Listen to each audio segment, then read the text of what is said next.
اسرائیل اور حماس میں جاری جنگ شدت اختیار کر چکی ہے۔ ایک طرف القسام کے جنگجو اسرائیلی فوجیوں کو ناکو چنے چبوا رہے ہیں تو دوسری جانب اسرائیل کو عنقریب انتقامی کارروائیوں کا سامنا ہو سکتا ہے۔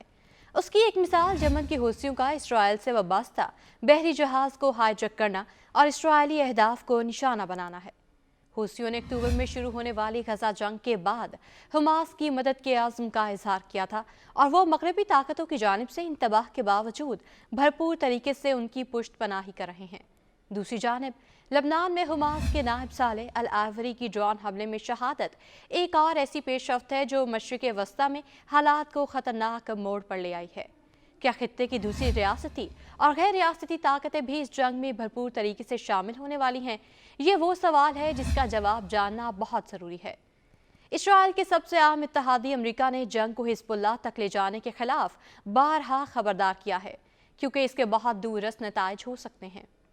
جب سے اکتوبر میں حماس اور اسرائیل کے درمیان جنگ شروع ہوئی ہے، اس کے بعد یہ سوال بار بار اٹھائے جا رہے ہیں کہ خطے میں بڑی طاقتوں کا کیا موقف ہے اور کیا حالات کسی بڑے تصادم کی طرف جا سکتے ہیں۔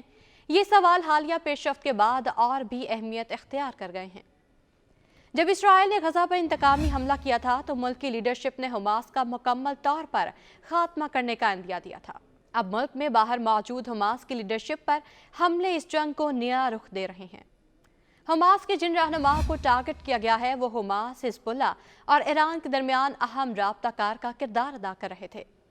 اس حملے کے بعد ان خدشات کا اظہار بھی کیا جا رہا ہے کہ اب یہ جنگ غزہ تک محدود نہیں رہے گی۔ اس واقعے کے بعد اسرائیل کے سابق وزیر اور برطانیہ میں ملک کے سابق سفیر مارک ریگف نے اپنے بیان میں کہا کہ جس نے بھی یہ کیا ہے یہ لبنان کی ریاست پر حملہ نہیں ہے، یہ حزب اللہ پر حملہ نہیں ہے، بلکہ یہ واضح ہے کہ یہ حماس پر حملہ ہے۔ اسرائیل عام طور پر اس قسم کے ٹارگیٹڈ قتل کرنے کے بعد نہ تصدیق کرتا ہے اور نہ ہی تردید، مگر دوسری جانب اس حملے کے لیے اسرائیل ہی کو ذمہ دار ٹھہرایا جا رہا ہے۔ اس حملے نے حزب اللہ کو جھنجھوڑا ہے اور عام طور پر ایسے واقعات کے بعد رد عمل میں بدلہ لینے کی روایت بھی موجود ہے۔ اس پر سامنے آنے والے رد عمل میں حالات کی سنگینی کا بھی اندازہ ہوتا ہے۔ حماس کے سینئر رہنما اسماعیل ہنیہ نے اسے ایک شدت پسندانہ حملہ قرار دیا۔ ان کا کہنا تھا کہ اسرائیل ہمارے ملک اور ہمارے عوام کے خلاف اپنے مظالم کا دائرہ وسیع کر رہا ہے۔ لبنان کے نگران وزیر اعظم نجیب مکاتی نے بھی کہا کہ یہ اسرائیل کی جانب سے کیا گیا نیا جنگی جرم ہے اور اب اسرائیل لبنان کو بھی اس تنازع میں گھسیٹنا چاہتا ہے۔ العاوری کی شہادت نے حسن نصر اللہ اور حزب اللہ کو مشکل میں ڈال دیا ہے۔ زیادہ تر لبنانی اسرائیل کے ساتھ جنگ نہیں چاہیں گے، مگر مناسب جواب نہ دینے پر اسرائیل کو مزید حوصلہ ملے گا کہ لبنان میں مزید اہداف کو نشانہ بنائے۔ حزب اللہ کے مطابق یہ حملہ لبنان، اس کے عوام، سیکیورٹی اور خود مختاری پر ہے۔ حزب اللہ کا یہ بھی کہنا ہے کہ وہ اس کے لیے اسرائیل کو سزا دیں گے۔ امریکہ کے مطابق صالح العاوری ایک دہشت گرد تھے اور اگر وہ شہید بھی ہو گئے تو اس پر کسی کو آنسو بہانے کی ضرورت نہیں۔ اس بیان سے یہ اندازہ ہوتا ہے کہ اسرائیل کے لیے امریکہ کی حمایت برقرار ہے۔ گو کے خطے میں مسلمان ممالک اب تک اس تنازع میں کوئی مثبت کردار ادا کرنے سے قاصر رہے ہیں۔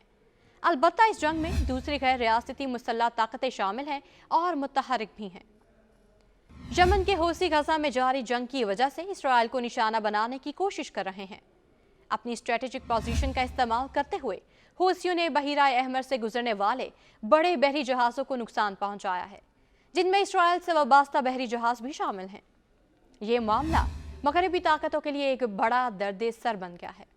سوال یہ ہے کہ حوثی اسرائیل کے لیے خطرہ کیسے بنے اور یہ اس جنگ کی ایک اہم کڑی کیوں ہے؟ جغرافیائی حساب سے حوثی یمن کی کوسٹ لائن کے ایسے علاقے کو کنٹرول کرتے ہیں جو عالمی تجارت کے لیے بہت اہم ہے۔ اس تجارت میں اسرائیل کا بھی اہم حصہ ہے اور اسی راستے سے انہوں نے اسرائیل سے وابستہ بحری جنگی گلیکسی لیڈر کو ہائی جیک کیا اور اسے الحدیدہ کی بندرگاہ کے پاس لے گئے۔ نومبر سے اب تک حوثی 20 سے زیادہ مرتبہ بحری جہازوں پر حملے کر چکے ہیں۔ ان حملوں کی وجہ سے نہ صرف اسرائیل بلکہ عالمی سطح پر تجارت کو نقصان پہنچ رہا ہے۔ امریکہ اور برطانیہ سمیت 12 بڑے ممالک نے وارننگ جاری کی ہے کہ حوثیوں نے اگر یہ حملے جاری رکھے تو ان کو نتائج بھگتنا پڑیں گے۔ مغربی اتحادیوں کے بحری جہازوں نے جوابی حملے بھی کیے ہیں۔ یوں یہ طاقتیں براہ راست اس تنازع میں شامل ہو گئی ہیں۔